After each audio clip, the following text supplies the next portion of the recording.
Shumica e liderëve botëror që do të marrin pjesë në ceremoninë e varrimit solemn në Vatikan si shenjë respekti për kreun e një kishe që, siç kanë thënë shumë prej tyre në mesazhet e ngushëllimeve, ka arritur të bashkojë komunitetin ndërkombëtar edhe përtej katolikëve, duke shpërndarë mesazhin e saj për mbrojtjen e të varfërve dhe të shtypurve. Do të jenë kaq shumë lider të botës sa është e lehtë të thuash kush do të mungojë. Nuk do t'jetë Vladimir Putin, megjithëse ai ka shprehur vlerësim për Papa Franceskun në mesazhin e tij pas ndarjes nga jeta. Arsyeja është e thjeshtë, ai rrezikon të arrestohet për shkak të një urdhër arresti për krime lufte të kryera nga trupat e tij në Ukrainë, të lëshuar nga gjykata penale ndërkombëtare, një gjykatë e njohur nga Italia, e cila do të ishte detyruar ta zbatonte vendimin e saj.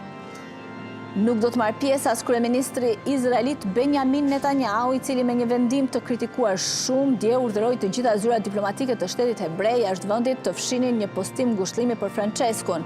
Pjesëmarrja e presidentit kinez Xi Jinping është gjithashtu e pasigurt.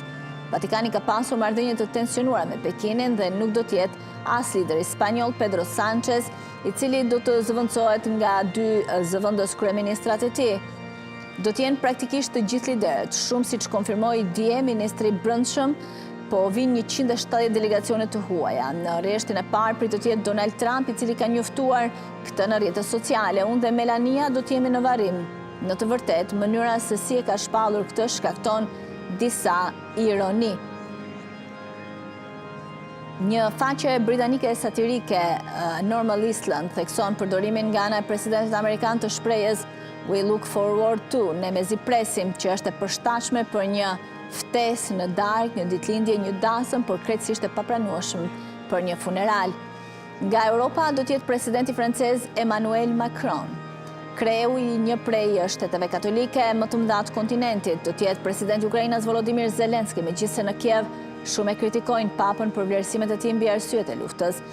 Përfaqësues nga Mbretëria e Bashkuar do të jetë princi William, pasardhës i Fronit, ndërkohë mungesa e mbreti Charles, kreu të kishës anglikane, është mëse justifikuar jo vetëm sepse ai ishte lideri i fundit para zëvendës presidentit amerikan Vance, që u takua me papën në fillim të prillit në Vatikan, por gjithashtu sepse mbreti është duke u përballur me një sëmundje për të cilën ka filluar trajtimin paraprak pak më shumë se një vit. Kur priti kryeministrën e Zelandës së Re, mbreti mbante një krevat të zezë, si shenjë zie. Bashkë me William, në varrimin e papës, do t'jetë dhe kryeministri britanik Keir Starmer. Mes mbretërve të tjerë europian, do t'jenë të pranishëm në ceremoninë e varrimit të gjithashtu mbreti Felipe i Spanjës dhe mbretresha Letizia, mbreti Filip i Belgjikës me mbretreshën Matilde. Do t'jenë mes të tjerëve Ursula von der Leyen, presidente e Komisionit Europian, presidenti Gjerman Frank-Walter Steinmeier dhe kancelarin e iki Olaf Scholz, presidenti polak, përveç natyrisht presidenti italian Sergio Mattarella dhe kryeministres Giorgia Meloni, e cila po dje bëri homazhe pranë arkmortit me trupin e Papa Franceskut. Deri të shtunën, lista e konklavës së politikës mund të zgjerohet edhe më shumë.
Mirë, jemi duke ndjekur pamje të drejtë për drejta, ndërkohë nga Shqipëria pritet që në këtë ceremoni të marrë pjesë presidenti i vendit Bajram Begaj, po kështu pjesëmarrës do të jenë dhe krerë të komuniteteve fetare në Shqipëri, kreu i Komunitetit Bektashin, kreu i Komunitetit Musliman, siç mësohet në ceremoninë të marrë pjesë arqipeshkvi i Kishës Katolike Arjan Doda, kryepiskop Johani, kryegjyshi botror i Bektashinëve Dede Edmond Brahimaj, po kështu edhe kreu i komunitetit musliman do të marrin pjesë në ceremoninë mortore që mbahet nesër për Papa Franceskun.